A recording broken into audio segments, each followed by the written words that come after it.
DYFI Thiruvananthapuram ജില്ലാ സമ്മേളനത്തിൽ അധികാര വടംവലി.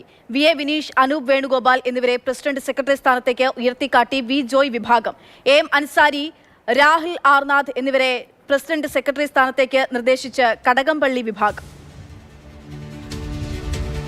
എ.കെ. സ്റ്റെഫിൻ വിവരങ്ങളുമായി ചേരുന്നുണ്ട്. സ്റ്റെഫിൻ, ഈ പല വിഭാഗങ്ങൾ, അതായത് അവരുടെ വടംവലി എങ്ങനെയാണ് നടക്കുന്നത്? നിലവിലിപ്പോൾ ഉന്നയിക്കപ്പെടുന്ന പേരുകൾ ആരുടേതൊക്കെയാണ്? ഇതിലെങ്ങനെയായിരിക്കും ഒരു പരിഹാരം ഉണ്ടാവുക? പക്ഷേ തിരുവനന്തപുരത്തെ പാർട്ടിക്കകത്ത് പല രീതിയിലുള്ള പ്രശ്നങ്ങളുണ്ട്, വേർതിരിവുകളുണ്ട്, ചേരിതിരിവുണ്ട്. അതെല്ലാം പലതരത്തിൽ വാർത്താ സമ്മേളനത്തിലും യോഗത്തിൽ നേതാക്കൾ പങ്കെടുക്കുന്നതുമൊക്കെയായി ബന്ധപ്പെട്ടും പുറത്തു വന്നതാണ്.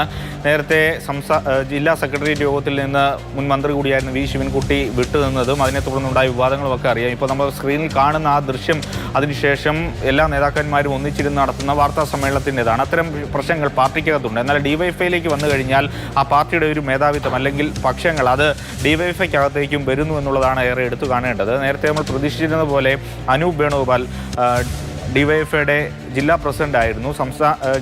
ജില്ലാ സെക്രട്ടറിയായ അനൂപ് വേണുഗോപാലും സെക്രട്ടേറിയറ്റ് അംഗമായിട്ടുള്ള വി.എ. വിനീഷ് പ്രസിഡന്റ് സ്ഥാനത്തേക്കുമൊക്കെ വരുമെന്നുള്ളതായിരുന്നു പ്രതീക്ഷിച്ചിരുന്നത്. എന്നാൽ ഒരു സമവായത്തിൻ്റെ ഭാഗമായിട്ടാണ് ഇപ്പോൾ വി.എസ്. ശ്യാമ പ്രസിഡന്റായിരിക്കുന്നത്, ലിജു സെക്രട്ടറിയായി വന്നിരിക്കുന്നത്. അത് സംബന്ധിച്ചുള്ള തീരുമാനം ഏതായാലും എടുത്തിട്ടുണ്ട്. നാളെ അത് സംബന്ധിച്ചുള്ള ഔദ്യോഗികമായിട്ടുള്ള പ്രഖ്യാപനത്തിലേക്ക് ഏതായാലും പാർട്ടി കടക്കും. നാളെയാണ് ഏതായാലും ജില്ലാ സമ്മേളനം അവസാനിക്കാൻ പോകുന്നത്. അതോടൊപ്പം തന്നെ എടുത്തു പറയേണ്ട ഒരു കാര്യം, ED ആക്രമണവുമായി ബന്ധപ്പെട്ട് ഒരു വിഷയങ്ങൾ അത് ഡിവൈഎഫ്ഐയുടെ ജില്ലാ സമ്മേളനത്തിൽ ചർച്ചയായിട്ടുണ്ട്. ഇത് യഥാർത്ഥത്തിൽ ഈ ഡിവൈഎഫ്ഐ നേതാക്കൾ ഇപ്പോൾ ജയിലിൽ കിടക്കുന്ന ആളുകളെല്ലാം പൂർണ്ണമായും ജില്ലാ നേതൃത്വം തള്ളുകയാണ്.